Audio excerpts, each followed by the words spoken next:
হুম। সাপাহারের ঐতিহ্য দেবর দিঘি ভাই, দেবর দিঘির সৌন্দর্য আসলে এইটা শত শত বছরের সেই ইতিহাসের ঐতিহ্যবাহী দিঘি, যেটা আমরা ইতিহাসে দেখে পড়েছি।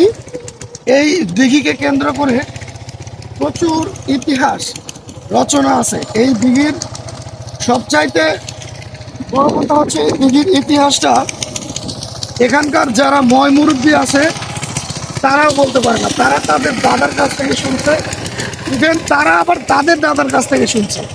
তো আসলে অরিজিনাল যে একটা ইতিহাস সেটা এখানে কেউই বলতে পারে না। তো আসলে অনেকে বলবে যে এটা তো একটা পুকুরের মতো, এখানে দেখার কি আছে ভাই? এখানে অনেক কিছু দেখার আছে। এখানে খেয়াল করেন, দিঘির মাঝখানে দেখেন, ভিডিওটা জুম করে দেখবেন, দিঘির মাঝখানে একটি পাথরের বিশাল বড় একটা প্রতিকৃতি আছে। এইটা দিঘিকে কেন্দ্র করে রাজার আমলেই রাজারা এটা স্থাপিত করছে, যেটাতে দিঘির একটি সৌন্দর্য তুলে ধরছে।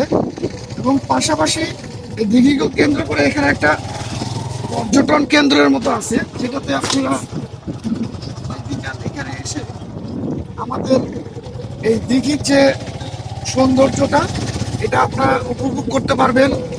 এই দিঘির পাশে চারিদিক দিয়ে দিঘিটাকে বেষ্টন করা হয়েছে সিমেন্টের একটা ই দিয়ে, যেন এটা দিঘিটা আসলে পানিতে ভেঙে না যায়। আর দিঘির পানি প্রচুর পরিমাণে তাল গাছ এবং পাশে আম বাগান, ধান ক্ষেত, আর সুন্দর একটি নির্মল বাতাস। এখানে যারা আসবেন তারা এটা উপভোগ করতে পারবেন যে দিঘিটা আমাদের কত সুন্দর একটি পর্যটন কেন্দ্রের মতো। এবং এখানে আসলে মন ভরে যায়, জাস্ট মন ভরে যায়। সেজন্য আমি আপনাদের মাঝে আমি নওগাঁর নওগাঁ জেলা, রাজশাহী বিভাগ, নওগাঁ জেলার সাপাহার থানায় অবস্থিত এই দেবর দিঘির ভিউটি দেখানোর চেষ্টা করতেছি। আমার সাথে থাকবেন এবং দিঘির চারিদিক দিয়ে ঘুরিয়ে ঘুরিয়ে আমি আপনাদেরকে এই দিঘিটি দেখানোর চেষ্টা করতেছি। এটা এত বড় যে আসলে যদি আপনি হেঁটে হেঁটে এই দিঘিটা উপভোগ করতে চান, দিঘির চারপাশ, তাহলে আপনি ক্লান্ত হয়ে যাবেন। কারণ এইটা অনেক বড়, জাস্ট অনেক বড়।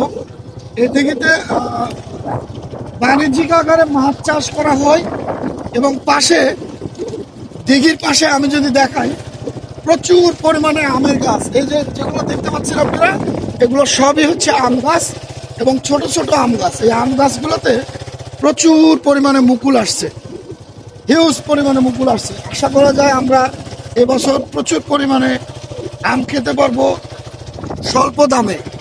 আরেকটা হচ্ছে দিঘিকে কেন্দ্র করে যে দিঘি যারা এটা পরিচালনা করে, কারণ এটা তো একটা সরকারি সংস্থা, এখানে বাণিজ্যিক আকারে প্রচুর পরিমাণে মাছ চাষ করা হয়। মাছের পাশাপাশি এখানে হাঁসও চাষ করা হয়, হাঁস পালন করা হয়।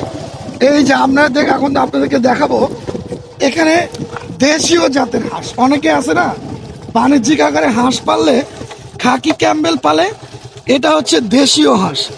তো দেশীয় হাঁসের বিশাল একটা পাল এখানে, অসম্ভব সুন্দর লাগতেছে।